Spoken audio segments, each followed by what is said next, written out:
ഇത് മാസ് മോട്ടോഴ്സിൽ നിന്നാണ്. നമ്മുടെ ഹോണ്ട ആക്റ്റീവ 60 വണ്ടി ജനറൽ സർവീസായിട്ട് വന്നതാണ്. നമുക്ക് വണ്ടി 12,900 കിലോമീറ്റർ 12,900 കിലോമീറ്ററാണ് മീറ്ററിനകത്ത് കാണുന്നത് കേട്ടോ. പക്ഷേ മീറ്റർ ഓൾറെഡി കംപ്ലൈൻ്റ് ആണ്, കേബിൾ പോയിട്ട് വർക്ക് ചെയ്യണില്ല. സ്വാഭാവികമായിട്ട് അതിൽ കൂടുതൽ വണ്ടി ഓടിയിട്ടുണ്ടാവും. മീറ്ററിൽ കാണിക്കുന്ന കിലോമീറ്റർ എന്ന് പറഞ്ഞാൽ 12,921 കാണിക്കണേ. അപ്പോൾ നമുക്ക് ജനറൽ സർവീസ് ഇതിനകത്ത് ജോബ് കാർഡിൽ രജിസ്റ്റർ ചെയ്യുന്ന കംപ്ലൈൻറ്റ് നിന്ന് ജനറൽ സർവീസായിട്ട് പറഞ്ഞിട്ടുണ്ട്. പിന്നെ ബാക്ക് ലോഡ് വയ്ക്കുന്ന സമയത്ത് ഫ്രണ്ട് ഒരു വെട്ടൽ ഡീസ് പറഞ്ഞിട്ടുണ്ട്. ഹാൻഡിൽ ടൈറ്റ്, അതേപോലെ വലിയ കുറവ്, കേബിൾ ചെക്ക്, സ്പീഡോമീറ്റർ, പൊല്യൂഷൻ, ഇതെല്ലാമാണ് മെയിനായിട്ട് പറഞ്ഞാണ് കംപ്ലൈൻറ്റ് കേട്ടോ. അപ്പോൾ നമ്മളതിൻ്റെ ഡീറ്റെയിൽ ആയിട്ട് സർവീസ് ചെയ്യാൻ വേണ്ടിയിട്ട് നമ്മൾ കയറ്റിയിട്ടുണ്ട്. അപ്പോൾ അതിൻ്റെ എയർ ഫിൽറ്റർ, ക്ലച്ചിൻ്റെ ഭാഗം, ബാറ്ററി ടെസ്റ്റ്, ബ്രേക്കിൻ്റെ കേബിൾ ഐറ്റംസ്, അങ്ങനെ നമ്മൾ ഡീറ്റെയിൽ ആയിട്ട് നമ്മൾ ചെക്ക് ചെയ്ത് നോക്കുന്നുണ്ട്. വണ്ടി ഓടിച്ച് നോക്കുമ്പോൾ തന്നെ നമുക്ക് സ്പീഡോമീറ്റർ വർക്കിംഗ് അല്ല, അതേപോലെ തന്നെ ആക്സിലേറ്ററിൻ്റെ കേബിൾ ടൈറ്റായിട്ടിരിക്കുക, നമ്മൾ തിരിച്ച് അങ്ങനെ തന്നെ ഇരിക്കും. ബ്രേക്ക്, ഫ്രണ്ട് ബ്രേക്ക് പിടിക്കുമ്പോൾ ലോഡായിട്ട് നിൽക്കുന്നു, വീല് ഫ്രീ ആയിട്ട് കറങ്ങണില്ല. അങ്ങനെ ഒന്ന് രണ്ട് കംപ്ലയിൻറ്റ്സ് നമ്മൾ പ്രത്യക്ഷത്തിൽ ഫസ്റ്റ് ഓടിക്കുമ്പോൾ തന്നെ നമുക്ക് കിട്ടിയിരുന്നു. നമ്മളതിൻ്റെ വണ്ടി സർവീസിനായിട്ട് കയറ്റി ബാക്ക് ബ്രേക്കിൻ്റെ ഭാഗം നമ്മൾ ചെക്ക് ചെയ്യാൻ വേണ്ടി അയച്ചിട്ടുണ്ട്. ബ്രേക്ക് ലൈനർ മാക്സിമം ഉപയോഗിച്ച് കഴിഞ്ഞാണ് തീർന്നേക്കണതാണ്. അപ്പോൾ നമുക്കത് മാറ്റിയിടേണ്ടതാണ്. പിന്നെ അതേപോലെ തന്നെ ഈ ഗിയർ ബോക്സിൻ്റെ സൈഡിൽ നിന്നൊക്കെ അത്യാവശ്യം നല്ല രീതിയിൽ തന്നെ ലീക്ക് ഉണ്ട്. ഈ ഭാഗത്ത് നോക്കുമ്പോൾ അറിയാം ഓയിൽ ഹബിനകത്തേക്ക് ഇറങ്ങി വരുന്നുണ്ട്. ഈ ബ്രേക്ക് ലൈനറുമ്പോൾ നോക്കുമ്പോൾ അറിയാം ഓയിലും ഹബിനകത്തേക്ക് വന്നിട്ട് അതിൻ്റേതായിട്ടുള്ളൊരു പ്രോബ്ലമാണ് ഈ ബ്രേക്കുമ്പോൾ കാണിക്കുന്നത്. അതാണ് ബ്രേക്ക് പിടിച്ചാലും അങ്ങോട്ട് സ്മൂത്തായിട്ട് നിൽക്കാത്തതിൻ്റെ ഒരു കാരണം. പിന്നെ ഈ ഭാഗത്ത് നോക്കുമ്പോഴും ഗിയർ ബോക്സിൻ്റെ സൈഡിലൊക്കെ അത്യാവശ്യം നല്ല രീതിയിൽ ലീക്കാണ്. എഞ്ചിൻ്റെ ഭാഗത്തേക്ക് നമ്മൾ നോക്കുന്ന സമയത്ത് ഫുൾ ഓയിൽ ലീക്കാണ്. അതായത് ഈ ഭാഗത്തൊക്കെ ഫുൾ ഓയിൽ ലീക്കേജ് കാണിക്കുന്നുണ്ട്. അതേപോലെ തന്നെ നമുക്കതിൻ്റെ ഈ ഇപ്പുറത്തെ ഭാഗത്തും ഓയിൽ ഒഴിക്കുന്ന ഈ ഭാഗത്തും സ്റ്റിക്കിൻ്റെ ആ ഭാഗത്ത് നോക്കുമ്പോൾ ഇവിടെയൊക്കെ ഓയിൽ വന്നിരിക്കുന്നുണ്ട്. അപ്പോൾ നമ്മൾ സർവീസുമായി ബന്ധപ്പെട്ട് നമ്മൾ അതിൻ്റെ എഞ്ചിൻ ഓയിൽ ചേഞ്ച് ചെയ്യണമെന്ന് പറഞ്ഞിട്ടുണ്ട്. അപ്പോൾ നമ്മളൊന്ന് ഓയിൽ ഊറ്റി നോക്കുന്ന സമയത്തുണ്ടല്ലോ, ഇതിപ്പോൾ ഈ പാത്രത്തിൽ കിടന്നിരുന്ന ഓയിലാണ്. ഇതിനകത്തൊന്നും ഒരു തുള്ളി ഓയിൽ ഉണ്ടായില്ല താഴേക്ക് വീഴാനായിട്ട്. അതേപോലെ തന്നെ ഈ ബോൾട്ടുമൊന്നും വാഷ് ഉണ്ടായില്ല. ഡ്രെയിൻ ബോൾട്ടാണത്. അതിൻ്റെ വാഷ് ഉണ്ടായില്ല. ഓയിൽ സ്റ്റിക്കിൻ്റെ അവിടെ വന്ന റബ്ബർ സെറ്റ് ഉണ്ടായില്ല. അപ്പം നിലവിൽ ഓയിലില്ലാതെ വണ്ടി ഓടിക്കൊണ്ടിരിക്കുകയാണ് ഇപ്പം. അതിൻ്റെയാണ് വണ്ടിക്ക് ആ വണ്ടി ആക്സിലേറ്റർ കൊടുക്കുമ്പോൾ വലിയ കുറവും വണ്ടിയുടെ എഞ്ചിനിലൊക്കെ ഒരു സൗണ്ട് വേരിയേഷൻ കാണുന്നുണ്ട്. അത് നിലവിൽ ഓയിലില്ലാതെയാണ് വണ്ടി ഓടിക്കൊണ്ടിരുന്നത്. സ്വാഭാവികമായിട്ടും ഇനിയിപ്പോൾ നമ്മൾ ഓയിൽ ഫില്ല് ചെയ്ത് കഴിയുമ്പോൾ വണ്ടിക്ക് നല്ല രീതിയിലുള്ള പുക ഉണ്ടാവാൻ സാധ്യതയുണ്ട്. കാരണം ഞാൻ ഓയിലില്ലാണ്ട് ഓടുമ്പോൾ സ്വാഭാവികമായിട്ടും അതിൻ്റെ സിലിണ്ടർ പിസ്റ്റൺ നല്ല രീതിയിൽ ഡാമേജ് വരും. അതായത് പിസ്റ്റൺ അലുമിനിയം പിസ്റ്റൺ വരും, പെട്ടെന്ന് ഹീറ്റ് ആവുകയും ചെയ്യും. അതേപോലെ തന്നെ മെറ്റലിനെ അപേക്ഷിച്ച് അലുമിനിയം പെട്ടെന്ന് മെൽറ്റ് ആവാനുള്ള സാധ്യതയും കൂടുതൽ. അപ്പോൾ ആ രീതിയിലുള്ള പ്രോബ്ലംസ് ഓൾറെഡി ഇപ്പോൾ തന്നെ വണ്ടിക്ക് സിലിണ്ടറിന് ഉണ്ടായിട്ടുണ്ടാവണം. നമുക്ക് പുറമേ നിന്ന് കൃത്യമായിട്ട് അറിയാൻ പറ്റില്ല. അത് നമുക്ക് കൃത്യമായിട്ട് ഇനി അറിയാമെന്ന് വെച്ചാൽ ഓയിൽ ഫില്ല് ചെയ്തിട്ട് വണ്ടി സ്റ്റാർട്ട് ചെയ്യുന്ന സമയത്ത് സൈലൻസറിൽ നിന്ന് നല്ല രീതിയിൽ പുക ഉണ്ടാവാനുള്ള സാധ്യത വളരെ കൂടുതലാണ്. പിന്നെ നമ്മളതിൻ്റെ എയർ ഫിൽറ്ററിൻ്റെ ഭാഗം നോക്കുന്നുണ്ട്. എയർ ഫിൽറ്ററൊക്കെ ഫുള്ള് പൊടിയടിച്ച് ബ്ലോക്കാണ്. അപ്പോൾ നമുക്ക് മാറ്റേണ്ട സമയം കഴിഞ്ഞിട്ടുണ്ട്. എയർ ഫിൽറ്റർ മാറ്റുമ്പോൾ ആ കൂട്ടത്തിൽ തന്നെ നമുക്ക് സ്പാർക്ക് പ്ലഗും കൂടി മാറ്റി പോകേണ്ടതാണ്. കാരണം അത് രണ്ടും കൂടി ഒറ്റ സെറ്റായിട്ടാണ് നമ്മൾ മാറ്റിവിടാം. അത് രണ്ടും കൂടിയിട്ടാണ് മാറിപ്പോകേണ്ടത്. അതൊക്കെ നമുക്ക് ഡയറക്റ്റ് മൈലേജിനൊക്കെ എഫക്റ്റ് ചെയ്യണതാണ്. പിന്നെ നമ്മൾ ക്ലച്ചിൻ്റെ ഭാഗം അഴിച്ച് ചെക്ക് ചെയ്യുന്നുണ്ട്. ക്ലച്ചിനകത്ത് നോക്കുമ്പോൾ ഇവിടെ ചെറിയൊരു ലീക്കേജൊക്കെ ഉണ്ട്. ഈ ഭാഗത്ത് ഈ ക്ലച്ച് സൈഡിലെ ഓയിൽ സീൽ ലീക്കായിട്ട് ഓയിൽ ഒഴിയണം ഈ കാണും കേട്ടോ. അപ്പോൾ ആ ഓയിൽ സീലൊന്ന് മാറ്റിയിട്ട് റീസെറ്റ് ചെയ്യാം. Variator body, boss drive, roller അതടങ്ങുന്ന യൂണിറ്റാണിത്. അതിൻ്റെ തേമാനം വെച്ച് നോക്കുമ്പോൾ വലിയ പ്രോബ്ലം ഒന്നുമില്ല. അതേപോലെ തന്നെ ക്ലച്ച് വെയിറ്റ് സെറ്റ് യൂണിറ്റ് ആയാലും ഈ പിന്നുമൊക്കെ ചെറിയ ടൈറ്റ് ഉണ്ടായിരുന്നു. അപ്പോൾ അതൊക്കെ നമുക്ക് അഴിച്ച് ഗ്രീസ് ചെയ്ത് റീസെറ്റ് ചെയ്യാം. ബാക്ക് പുള്ളി വീലുകൾക്കൊന്നും കുഴപ്പമില്ല, ക്ലച്ച് ഔട്ടർ കാര്യങ്ങളൊന്നും കുഴപ്പമൊന്നുമില്ല. നിലവിൽ വണ്ടിയുടെ ഓയിൽ ആണ് മെയിനായിട്ട് വന്നാണ് പ്രശ്നം. അതൊന്നുമല്ല, പീരിയോഡിക്കായിട്ട് നമ്മൾ ആ കറക്റ്റ് ടൈമിൽ മാറാൻ വിട്ടുപോയിട്ടുണ്ട്. തന്നെയല്ല നമുക്ക് ചെറിയതായിട്ട് ലീക്കേജ്, ഈ ഓയിൽ ബോൾട്ട് വാഷ് ഓറിങ് ഇല്ലാത്ത കാരണം ആ വഴിക്ക് ലീക്കായിട്ട് കുറച്ച് പോയിട്ടുണ്ട്.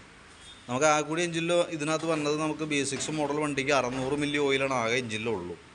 അപ്പോൾ അതിനകത്തുനിന്ന് ഓരോ ഡ്രോപ്പ് പോയാലും ശരിക്കും നമുക്കത് എഫക്റ്റ് ചെയ്യും. പിന്നെ അതിൻ്റെ ബെൽറ്റിൻ്റെ ഭാഗമൊക്കെ നമ്മൾ ചെക്ക് ചെയ്യുന്നുണ്ട്. ബെൽറ്റ് കമ്പനി ബെൽറ്റൊക്കെ തന്നെ കിടക്കണേ. ബെൽറ്റിൻ്റെ സെൻറ്റർ പോർട്ടിലേക്ക് ചെറിയൊരു ക്രാക്കൊക്കെ തുടങ്ങിയിട്ടുണ്ട്. പക്ഷേ നമുക്കിപ്പോൾ അത് മാറ്റേണ്ട ആവശ്യമൊന്നുമില്ല. പിന്നെ നമ്മൾ ഈ ഭാഗത്തേക്ക് വരുമ്പോഴത്തേക്ക് ആക്സിലേറ്റർ കേബിൾ ഡേഴ്സ് പറഞ്ഞു. നമുക്ക് B6 മോഡൽ വണ്ടിക്ക് 2 കേബിളാണ് വരാം. അപ്പോൾ ആ കേബിൾ ഇപ്പോൾ നമ്മളിപ്പോൾ ആക്സിലേറ്റർ തിരിച്ചു കഴിഞ്ഞാൽ അത് അങ്ങനെ തന്നെ ഇരിക്കും, തിരിച്ചു പോവില്ല. നമ്മൾ അങ്ങടേക്ക് തിരിച്ചു വിടണം. അത് ആ കേബിൾ മാറ്റിയാലാണ് ആ പ്രോബ്ലം സോൾവ് ആവുള്ളൂ കേട്ടോ. ആ 2 കേബിൾ ഏകദേശം 275 രൂപ അങ്ങനെ എന്താണ് ഓരോണത്തിന് വരാം. അങ്ങനെ 2 കേബിളും വരും, അതിൻ്റെ ഫിറ്റിംഗ് ചാർജും വരും. പിന്നെ അതേപോലെ നമുക്ക് അതിൻ്റെ ബാറ്ററി, നമുക്കിത് ഇരിക്കുന്ന ബാറ്ററി 2023 മോഡലാണ്. ആമറോണിൻ്റെ ബാറ്ററിയാണ് ഇരിക്കുന്നത്. അപ്പോൾ നമുക്ക് സർവീസിനകത്ത് ബാറ്ററി ടെസ്റ്റും കൂടി ഉള്ളത് കൊണ്ട് തന്നെ നമ്മൾ ബാറ്ററിയും കൂടി ഒന്ന് ചെക്ക് ചെയ്യുന്നുണ്ട്. വോൾട്ട് നോക്കുമ്പോൾ 12.86 റേഞ്ചിൽ വോൾട്ട് കാണിക്കുന്നുണ്ട്. നമ്മൾ ബാറ്ററി ടെസ്റ്റ് മോഡിലേക്ക് കൊടുത്തിട്ടുണ്ട്. ടെസ്റ്റ് മോഡിലേക്ക് കൊടുക്കുമ്പോഴും ഓക്കെ ആയിട്ടാണ് കാണിക്കണേ. വാറണ്ടിയിലുള്ള ബാറ്ററിയാണ്, പുതിയ ബാറ്ററിയാണ്. എങ്കിൽ പോലും നമുക്ക് സർവീസിനകത്ത് ബാറ്ററി ടെസ്റ്റ് ഉള്ളത് കൊണ്ട് നമ്മൾ കൂട്ടത്തിക്കടത് ചെയ്തു എന്നുള്ളൂ കേട്ടോ. പിന്നെ നമുക്ക് ഫ്രണ്ട് വീലിൻ്റെ ഭാഗത്തേക്ക് വരുമ്പോഴത്തേക്കും മീറ്റർ കേബിളിൻ്റെ അവസ്ഥ എന്ന് പറഞ്ഞാൽ മീറ്റർ ശരിക്കും പറഞ്ഞാൽ ജാമായി പോയേക്കാം കേബിൾ. ഇപ്പോൾ ഈ കേബിൾ മാറ്റിയിട്ടാലും ഈ മീറ്ററിൻ്റെ ഇവിടെ ഇപ്പോൾ നമ്മളിപ്പോൾ കേബിൾ ഇതുമേ ഒന്ന് കണക്ട് ചെയ്യാം, അത് നമ്മൾ തിരിക്കുമ്പോഴും അത് നല്ല ഫുൾ ടൈറ്റായിട്ട് ഇരിക്കുക. അപ്പോൾ ഞാൻ അതിൻ്റെ ഒരു ലൂബ്രിക്കേഷൻ സൊല്യൂഷനൊക്കെ അടിച്ചു കൊടുത്തിട്ടുണ്ട്. പക്ഷേ നമുക്ക് ഈ ഉപയോഗിച്ചുകൊണ്ടിരിക്കുന്ന ഐറ്റംസ് കംപ്ലയിൻറ്റ് വന്നാൽ നമ്മൾ എത്രയും പെട്ടെന്ന് അത് ശരിയാക്കണം, പ്രത്യേകിച്ച് സ്പീഡോമീറ്ററൊക്കെ. കാരണം അതിനകത്ത് ആ റൊട്ടേഷൻ നിൽക്കുമ്പോൾ സ്വാഭാവികമായിട്ട് അവിടെ ക്ലാവ് പോലെ അല്ലെങ്കിൽ തുരുമ്പ് പോലെ വന്നിട്ട് അത് ടൈറ്റായി പോകലാണ് പതിവ്. ഇപ്പം നമ്മളത് കേബിൾ മാറ്റിയിട്ട് കഴിഞ്ഞാലും ഒരു പക്ഷേ ചിലപ്പോൾ ഒന്നോലെ സൗണ്ട് ഉണ്ടാവും, അതല്ലെങ്കിൽ മീറ്ററിൻ്റെ സൂചി വർക്ക് ചെയ്യണതിൽ ഒരു ചെറിയ വേരിയേഷൻസൊക്കെ ഉണ്ടാവാനായിട്ടുള്ള സാധ്യതയുണ്ട്. പക്ഷേ നമുക്കത് റെഡിയാക്കാതെ മാറുകയില്ല, കാരണം വണ്ടിയുടെ മെയിൻ്റനൻസ് എല്ലാം വന്നത് കിലോമീറ്റർ വൈസ് ചെയ്തിട്ടാണ്. അപ്പോൾ നമ്മൾ നിർബന്ധമായിട്ടത് വർക്കിംഗ് ആക്കേണ്ട അത്യാവശ്യമാണ്. പിന്നെ ഉള്ളത് ഫ്രണ്ട് ബ്രേക്കിൻ്റെ ഒരു കേബിളാണ്. ഇവിടെ നോക്കുമ്പോൾ അറിയാം, ഈ ബ്രേക്കിൻ്റെ ആ കേബിൾ ഔട്ടർ പൊട്ടിയാൽ നിൽക്കണേ, അത് കോമ്പി ബ്രേക്കിൻ്റെ ലെഫ്റ്റ് സൈഡ് ബ്രേക്ക് പിടിക്കുമ്പോൾ ഫ്രണ്ട് വീലുമേക്ക് ഒരു കണക്ഷൻ പോകുന്നുണ്ട്, അതാണ് ഈ കേബിൾ. അപ്പോൾ ആ കേബിൾ മാറ്റിയിട്ടാൽ തന്നെയാണ് നമുക്ക് ആ തള്ളുമ്പോഴുള്ള പ്രോബ്ലംസൊക്കെ സോൾവ് ആവുള്ളൂ.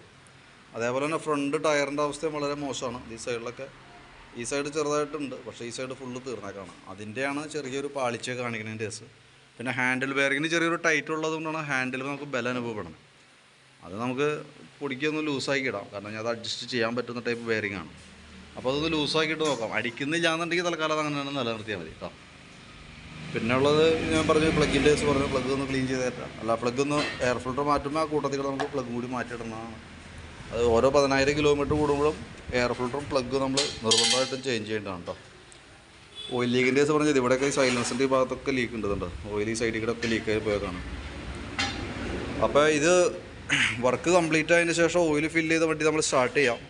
99% വണ്ടിക്ക് നല്ല രീതിയിൽ വെള്ള കളറിലുള്ള പുക വരാൻ സാധ്യതയുണ്ട്. അത് സിലിണ്ടർ പിസ്റ്റൺ ഡാമേജ് ഉള്ളതുകൊണ്ടാണ്. അതിന് ശേഷമാണ് നമുക്ക് പൊല്യൂഷൻ്റെ ഭാഗം നോക്കാൻ പറ്റുള്ളൂ. ഒരുപക്ഷെ കൂടുതൽ പുകയാണെന്നുണ്ടെങ്കിൽ പൊല്യൂഷൻ പാസ്സാവാനും സാധ്യത കുറവാണ് കേട്ടോ. പിന്നെ അതേപോലെ തന്നെ ഗിയർ ബോക്സിൻ്റെ സൈഡിൽ ലീക്കും ഉണ്ട്, അതും കൂടി പരിഹരിച്ച് വിട്ടില്ല എന്നുണ്ടെങ്കിൽ ഗിയർ ബോക്സിൻ്റെ വീലുകളൊക്കെ ഡാമേജ് വരാൻ സാധ്യതയുണ്ട്. അപ്പോൾ കൃത്യമായിട്ട് സർവീസ് ചെയ്യുക, കറക്റ്റ് പീരീഡിൽ സർവീസ് ചെയ്യുക എന്നുള്ളതാണ് നമുക്ക് ഇതുമായി ബന്ധപ്പെട്ട് ചെയ്യാൻ പറ്റുന്ന കാര്യം. കറക്റ്റ് പീരീഡിൽ വണ്ടി ചെയ്ത് ചെക്ക് ചെയ്ത് ക്ലിയർ ചെയ്ത് പോവാം. അപ്പോൾ ഞാൻ ഇത്രയും ഭാഗം ചെയ്യുമ്പോൾ ഏകദേശം എത്ര എസ്റ്റിമേറ്റ് വരും എന്നുള്ളത് നോക്കിയിട്ട് അതിൻ്റെ ഡീറ്റെയിൽസ് ഒന്ന് വാട്സാപ്പിലേക്ക് ഒന്ന് സെൻഡ് ചെയ്തോ. അപ്പോൾ വീഡിയോ കണ്ടുമ്പോൾ നോക്കിയിട്ടൊന്ന് റിപ്ലൈ ഇടാം. റിപ്ലൈ ക്ലിക്ക് ചെയ്തതിന് ശേഷം മാത്രമേ നമ്മൾ ചെയ്യുള്ളൂ, കാരണം ഞാൻ കറക്റ്റ് ഒരു എസ്റ്റിമേറ്റ് കാര്യങ്ങളൊക്കെ നമ്മൾ അതിൻ്റെ ഡീറ്റെയിൽസ് തരാം. അപ്പോൾ അത് പ്രകാരം നോക്കിയിട്ട് ചെയ്യാം. പിന്നെ അതേപോലെ തന്നെ ഓയിലില്ലാതെ ഓടിയതുകൊണ്ട് തന്നെ ഒരു വർഷം പുക ഇല്ലെങ്കിൽ പോലും നമുക്കൊരു 500 തുടങ്ങിയിട്ട് ഒരു 1000 കിലോമീറ്റർ അല്ലെങ്കിൽ ഒരു മാസത്തിനുള്ളിൽ തന്നെ വണ്ടി ഒന്ന് കയറ്റിയിട്ട് ഓയിലിൻ്റെ കേസ് ഒന്ന് ചെക്ക് ചെയ്യണം. പുക കാണിച്ചില്ലെങ്കിൽ, പുക കാണിച്ചു കഴിഞ്ഞാൽ അത്രയും പെട്ടെന്ന് നമ്മളത് ക്ലിയർ ചെയ്യാണ്ട് മാറുകയില്ല. പുക കാണിച്ചില്ലെങ്കിൽ തന്നെ ഒരു 500 തുടങ്ങി 1000 കിലോമീറ്ററിനുള്ളിലോ അല്ലെങ്കിൽ ഒരു മാസത്തിനുള്ളിലോ ഓയിൽ ചെക്ക് ചെയ്തിട്ട് കുറഞ്ഞു പോകേണ്ടി എത്രത്തോളം കുറയേണ്ടതെന്നുള്ള ദിവസം നോക്കിയിട്ട് അത് പരിഹരിക്കേണ്ട അത്യാവശ്യമാണ് കേട്ടോ. അപ്പോൾ ഇതാണ് മെയിനായിട്ടുള്ള ദിവസം. അപ്പോൾ ഡീറ്റെയിൽസ് ഞാൻ വാട്സാപ്പിലേക്ക് ഒന്ന് സെൻഡ് ചെയ്ത് തരാം, നോക്കിയിട്ടൊന്ന് റിപ്ലൈ ഇടണം കേട്ടോ.